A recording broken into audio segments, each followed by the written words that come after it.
Содан 75-ші жылы менің осы Көктұмада водовоз айдап жүрген ағайым Садыққанов Мұхамедияр сол машинаның шырғалаңынан авария болып қайтыс болып, сол кісінің бала шағасы, әйелі бәрі жесір, жетім қалғаннан кейін мен сол жақтан арызданып, осы совхозға ауысып келдім. Осы совхозға ауысып келдім. Сол 75-ші жылдан 79-ға шейін совхозда бас бухгалтер болып істедім. Осы Көктұма совхозында қайтадан. 79-ші жылы май айында мені ауылдық советке ұсынып, осы Көктұма ауылына ауылдық сельсовет болдым. О кезде сельсовет дейді, қазіргі әкім. Сельсовет болып 85-ке дейін жұмыс жасадым. 79-дан 85-ке дейін. 86-ға дейін. 86-да ана Үшаралдың ар жағындағы Алматыға қарай жүрер жолда Қызылашы деген колхоз болған. Сол Қызылашы колхозына мені бас бухгалтер етіп, сельсоветтен алып, бас бухгалтер етіп Қызылашы совхозына жіберді. 86-ші жылы. 86-дан 96-ға шейін сол жерде жұмыс жасадым. Бас бухгалтер болып. 10 жыл. Одан 96-ші жылы өкіметтің қаулысыменен жеке меншік крестьяндарға жеке шаруа қожалығына бөліп, совхозды түгел таратып, сосын кейін ауылға көштім. Осы жерге келгеннен кейін мені ревизор етіп басқармасы, мына Көктұма ауылының қой совхозының ревизор етіп 1 жыл жұмыс жасадым. Сол жылы бұл Көктұма совхозы да тарады 96-ның аяғында. 96-ның аяғы сол марттың аяғында тауда шопандардың жиналысын өткізді. Сол жиналыста 5 ұжымға бөлінді. 5 ұжымға бөлініп, осы ауылға келдік. Келгеннен кейін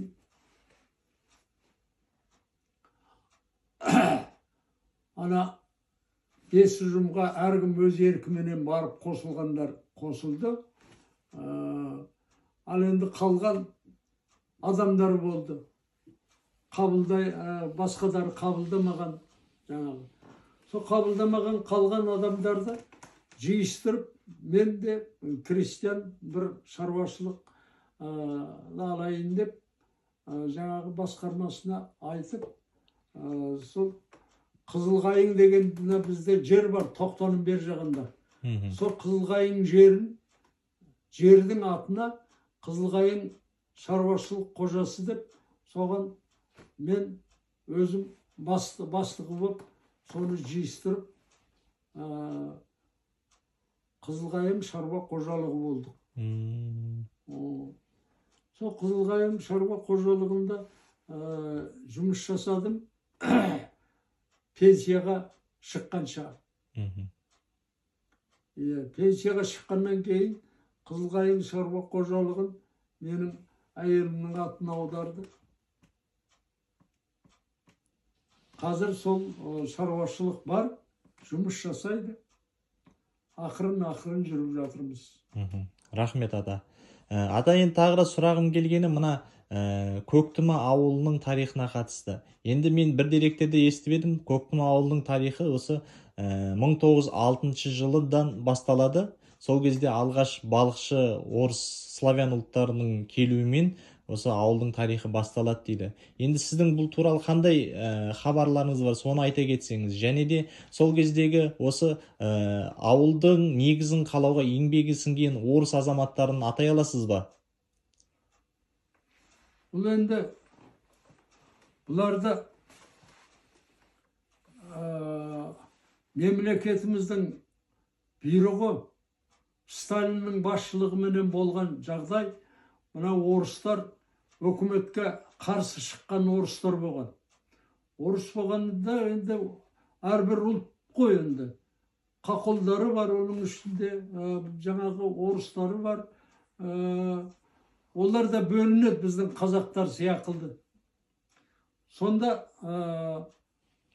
мына өкіметке бойсынбай, өкіметтің заңын қолдамай қарсылық білдірген орыстарды, татарларды, шешен, ингуштарды, солардың бәріне бұйрық жазған ғой. Бұйрық жазып, мұны Қазақстанның ен даласы бар, кең даласы бар. Қазақстанның даласы кең, жері кең, сол жерге бұларды жер аудару керек деп Сталиннің бұйрығы шыққан. Бұларды айдап осы жерге әкеліп орналастырған орыстар мына көлдің жағасына келген. Ана таудағы жақсы жерлерге, сай-салада су ағып жатқан өзендердің бойына сол жаққа қалтырған. Оны Андреевка ауданы деп кейін бір аудан болды. Держин ауданы деп, Дзержинск ауданы деп бір аудан. Сол орыстарды таулы аймақтарда қалтырған. Оның енді бір 80-90-ға жуық орыстарды осы көлдің жағасына әкелген, осы жерге. Келеміз деген, барамыз деген, көлдің жағасын жақсы көрген, соларды әкеліп осы жерге орналастырған. 1906 жылы орналастырып. Бұның енді басқармасы,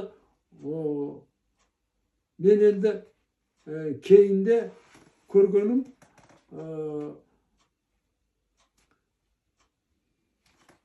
орыстар басшылық жасаған бұл жерде. Өздері жаңағы 16 жылға дейін әркім өз еркімен болған ғой. 16 жылы барып бұларды құрап коллективизацияны 16 жылдан бастаған. Ал колхоздар коллектив құрылу ең аяғы 27 жылы бітті. 27 жылы осы октябрь колхоз құрылыпты. Ал мына орыстар красный рыбак деп осы жерге әкеліп бастаған. Бұларды сол 16 жылдан бастап коллективке кіргізіп, бір адамды басшы жасап, сондай жағдайды іске асырған. Кейін бізге қосылды ғой, колхозға. Колхозға қосылды ғой кейінде. Енді мына Ұлы Отан соғысы жылдары туралы айтып беріңізші. Осы Ұлы Отан соғысы жылдарындағы халықтың тұрмыс тіршілігі қандай болды? Енді халықтың тұрмысы Ұлы Отан соғысында өте қиын болды. Бұл 22 июн 41 жылы соғыс деп жариялық шығарды. Ауылдағы еркек біткеннің бәрін соғысқа кетті. Өңкей әйелдер қалды. Міне, әйелдер қалды, жас туған балалар, 16-ға жасы толмағандар, ауылда қалған 16-тан жоғары қарайғы еркектің бәрін соғысқа әкеткен. Сонда октябрь колхозынан менің естуім кейінде 27 іріңдей азаматтар. Бәрінің әйелі қалды колхозда, октябрь колхозында. Енді әйелдеріммен кейін есейгеннен кейін көрдім. Ана соғысқа кеткендерден Боранбаев Жамсап келді. ана фамилиясын ұмытып қалдым ау. Қонысбай деген ағамыз келді. Бектур Нұғман деген ағамыз келді. Жаңағы Әмірәлинов Ахмежан, Әмірәлинов Ахмади, Рамықов Аубакыр, Рамықов кім? Ой, құдай-ай. Рафиқов, Шақарбай. Міне осылар соғыстан аман қалғандар келді. Сол кездегі соғыс жылдарында енді әйел азаматтар ауылда қалды дедіңіз ғой. Сол әйел азаматтардың осы ұлы отан соғысына тылда жүріп сіңірген еңбектері туралы айтып өтсеңіз. Енді әйелдер жерге дән сеуіп, соны өсіріп, суғарып, бала шағасын асырап күнкөріс жағдай болды. Оны енді жас кезімізде, біз бала кезімізде көрдік. Жаңағы қалған 30-40 әйел осы мына Жамантөз өзенінен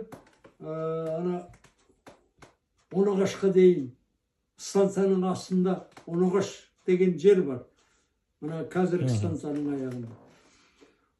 Сол станцияға жейін өзі 22 шақырым жер, 22 шақырым жерді қолмен күрекпен қазып ақтоғанды жасаған. Сол ақтоғанменен су алып, егін салып, мына станцияның астындағы көлдің жағасына шейінгі 500 гектар жерге егін салған.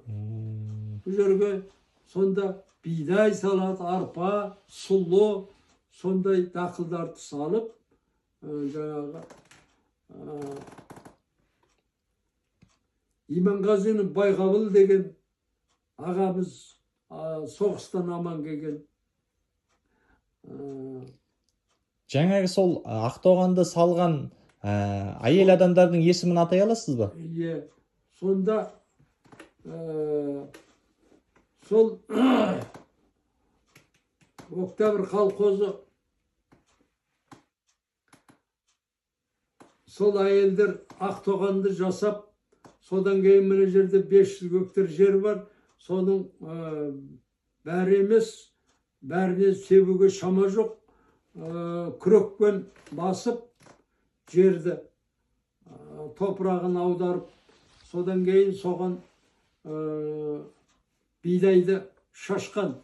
Мына мойнына мөшекті көлденең алдына салып, мөшектің екі жағын мойнына салып, қоржын қып, мына бидайды қолмен шашып, соны суғарып, содан орақпен орып, бидайды, өскен бидайды.